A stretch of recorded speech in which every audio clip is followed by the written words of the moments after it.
I was watching TV in the family room. My son-in-law walked in and switched it off. Go to your room, old woman. This living room is mine now. My daughter dropped her gaze.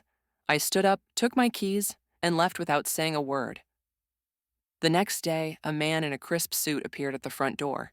He rang the bell. Welcome to my channel. I share new life stories here every day, and I'd really appreciate it if you hit subscribe and liked my video. Now, let's jump back into my story. I'm sure you'll love it if you keep listening till the end. That evening, the remote control clicked, and silence hit the family room like a gunshot. I was sitting in my green velvet armchair, which I had bought with the first Social Security check I got after my husband passed away 15 years ago. Fresh coffee cooled on the end table, and the kitchen smelled of peach cobbler. The television softly murmured the news, and this was my quiet time when the joints eased, and I could simply live, serving no one. The front door slammed as if a storm had broken into the house. I didn't look. I knew exactly who it was. Derek walked in like he owned the place. Behind him, my daughter, Lena, carried shopping bags. Her shoulders were slumped, her eyes on the floor as if apologizing for taking up space. I didn't move. Derek stood right in front of the screen, blocking my view. He snorted as he always did when he saw me doing nothing. He picked up the remote and pressed the red button. The screen went dark. To your room, old woman, he yelled. I've got the game on. The family room is mine now. The silence became thick. I could hear his short, arrogant breathing, as if his shouting had purchased him a right. Very slowly, I shifted my gaze to Lena. She stood in the kitchen doorway, her knuckles white on the handles of the shopping bags. Our eyes met. I waited for one thing, the simplest thing for her to say, Don't you dare talk to my mother like that. This is her house. Lena lowered her head and started adjusting a bag as if something had shifted inside. That gesture struck harder than any scream. Derek's shout, noise! My daughter's silence, betrayal, a cold clarity washed over me. Not anger, not shame, just a clear, icy sobriety. 35 years at the county recorder's office teaches you one thing. Words don't matter. Documents always do. I rose. My knees clicked dryly. In that silence, the sound was like a formal seal. Derek was already sprawling on my couch, unbuttoning the top of his shirt and grabbing a can of soda without even looking at me. In his world, I had long been just part of the furniture. I walked past him and turned into my room, not to lock myself in or weep as they probably expected.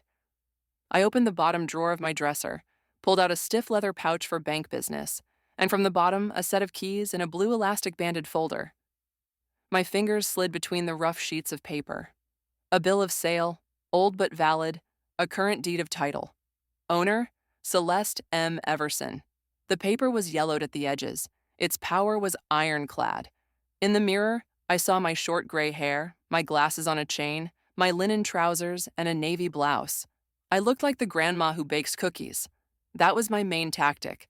As long as grandma feeds the wolves, they feel like kings.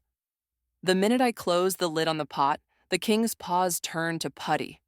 I returned to the family room. Derek had already turned on the sports channel and cranked the volume. Lena was clattering dishes, a voluntary silence instead of a stand. I walked towards the front door. My heel clicked on the hardwood floor. Derek turned his head, smirked, and raised his soda can. Taking a stroll, Celeste? He sneered. Don't get lost. At your age? I didn't answer. I turned the deadbolt. For a second, I looked around the house, the framed print of the Savannah riverfront, the rug I vacuumed every Saturday, my son-in-law's back, my daughter's shadow in the kitchen. I touched the cluster of keys in my pocket. The cold metal was invigorating. I walked out, closing the door quietly, but firmly, like setting a period at the end of a sentence. Outside, the air was crisp. I wasn't cold. I exhaled, locked the front gate from the outside, walked to the avenue, and hailed a cab that pulled up. Where to? The Grand Hyatt downtown. I took out my phone in the car. My fingers trembled slightly, not from fear, but from power. I scrolled through my contacts to a name I hadn't called in ages, but knew would answer. Andrew V. Sterling, attorney at law.